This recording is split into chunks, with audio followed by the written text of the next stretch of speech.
The power of prayer overcome grief. Hey there. If you're reading this or listening to me right now, maybe it's because you've just gone through something that feels impossible to bear. Maybe your wife, your partner, your best friend, the person who made your world make sense, has passed away. I'm so sorry you're walking through this. Losing someone you love is one of the heaviest things life can throw at you. And when it's your wife, that weight can feel like it's crushing your chest. If you were the kind of man who loved her deeply, really loved her, the kind of love where she was your everything, then I'd bet you've shed more tears than you ever thought you could. And that's okay. It's human. It's real. But here's the thing. When you're in that kind of pain, it's easy to feel like you're drowning, like no one can pull you out of it. I've been there too.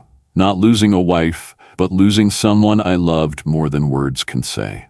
The sadness was so thick I could feel it in my bones. And I know that when you're in that place, you need something or someone to help you through it. I'm here to tell you that there's hope. There's a way to find peace, even in the middle of this storm. And it starts with just 8 minutes. 8 minutes of prayer every day, talking to Jesus. It might sound simple, but trust me, it's powerful. Let me walk you through why this matters, how it works, and how it can change everything for you. The pain of losing her first. Let's talk about what you're feeling. When your wife dies, it's not just a person you lose, it's a whole life. She was the one you woke up next to, the one you laughed with over burnt dinners or silly TV shows. Maybe she was the one who knew exactly how you liked your coffee, or who could tell what kind of day you'd had just by the look on your face. She was your teammate, your safe place. And now she's gone, and there's this gaping hole where she used to be. If you're anything like most guys I know, you might not even know how to process it all. You might sit there staring at her side of the bed, wondering how the world keeps spinning when yours has stopped. Maybe you've cried until your eyes hurt, or maybe you're holding it all in, trying to be strong because that's what you think you're supposed to do. Either way, it's okay to feel lost. It's okay to miss her so much it physically hurts. That's love. That's what happens when someone becomes a part of you, and then they're not there anymore. I remember a friend of mine, Tom, who lost his wife a few years back. They'd been married 28 years. He told me once that the hardest part wasn't even the big moments, like anniversaries or holidays. It was the little things. Hearing a song on the radio she used to hum. Finding one of her old grocery lists in a drawer. It's those quiet, everyday reminders that hit you like a truck. And Tom? He said he didn't know how to keep going. He felt like half of him was gone. Maybe you feel that way too. Why you need help, and why it's Jesus.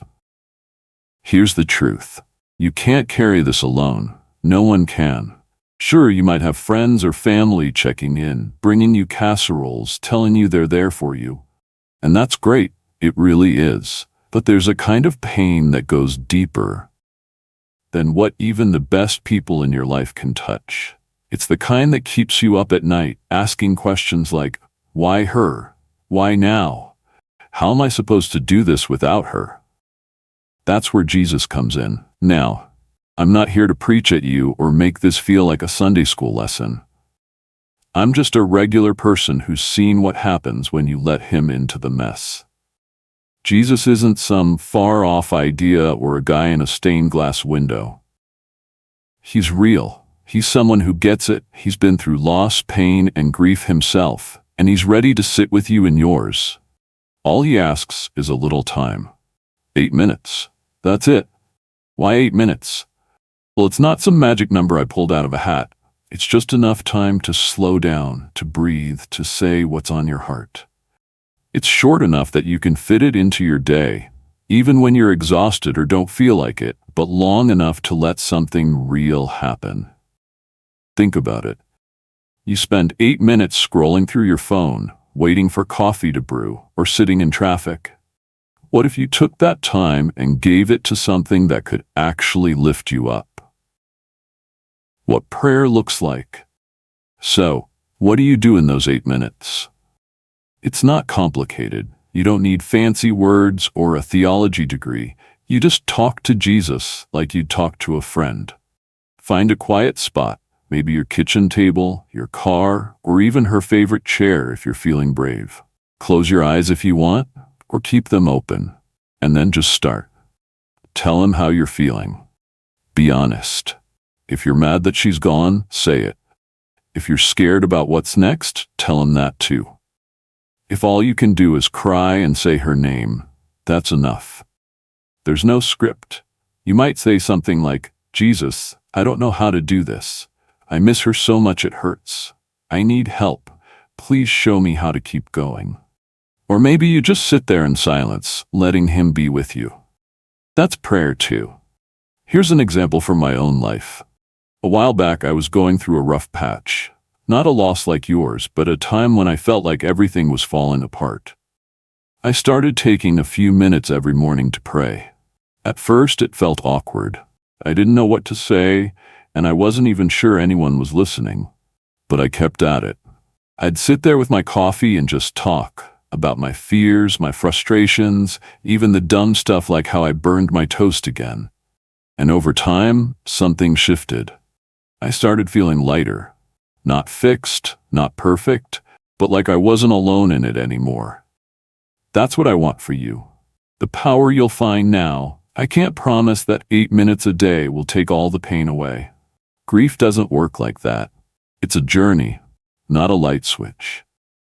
But what I can tell you is that prayer will give you strength you didn't know you had. It's like a lifeline, something to hold on to when the waves keep crashing in.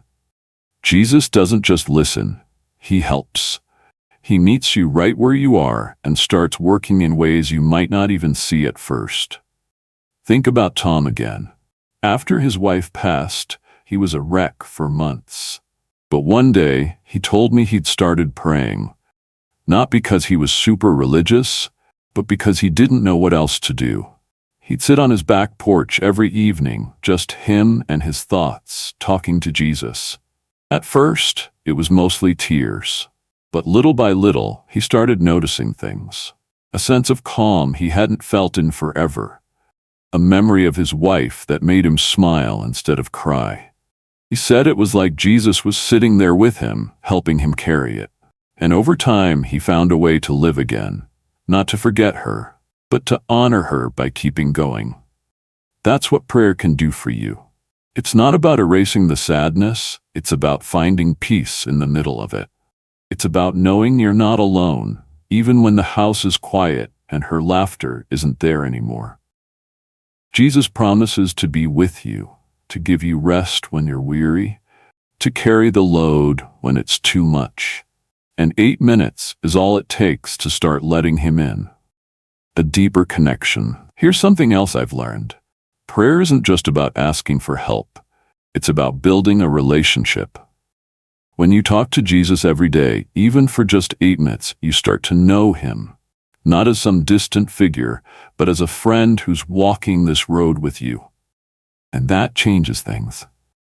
It's like having someone who never leaves, who never gets tired of hearing you out, who knows your wife's name and loves her too. Maybe you've never been a church guy. That's fine. Neither was I for a long time. You don't have to be anything special to pray. You don't need to have it all figured out. Jesus doesn't care about your resume or how many times you've messed up. He just wants you, exactly as you are, broken heart and all. And when you give him those 8 minutes, you're opening a door to something bigger than yourself. Imagine this. Every day you sit down and talk to him. You tell him about her, how she made you laugh, how she drove you crazy sometimes, how you'd give anything to hear her voice again. You tell him about your day, the good parts, the hard parts, the moments you almost called her name before remembering she's not there.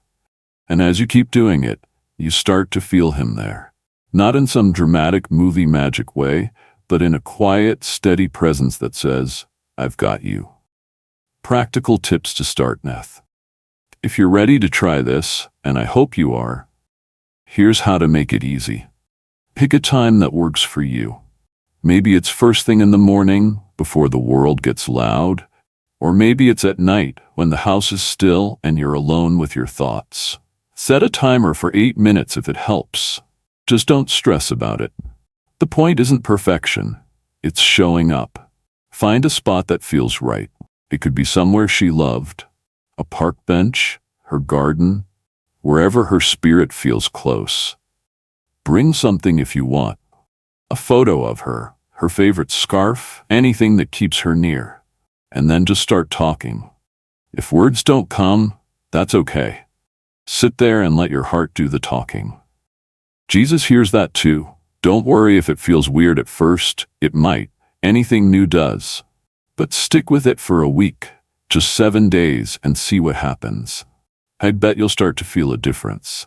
Maybe it's a little less heaviness in your chest. Maybe it's a moment of peace you didn't expect. Whatever it is, it's a start. A promise of peace. The Bible says, "Come to me, all you who are weary and burdened, and I will give you rest." Matthew 11:28. That's not just a nice quote, it's a promise. And it's for you right now in this moment. You're weary, you're burdened. Jesus is saying, "Let me help." 8 minutes a day is your way of saying yes to that. You'll never stop missing her. I won't lie and say you will. But you can find a way to live with the missing, to carry her memory in a way that doesn't break you.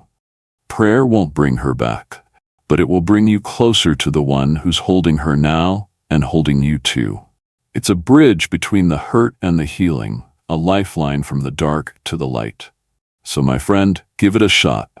8 minutes. One day at a time. Talk to Jesus. Tell him everything. Let him carry what you can't.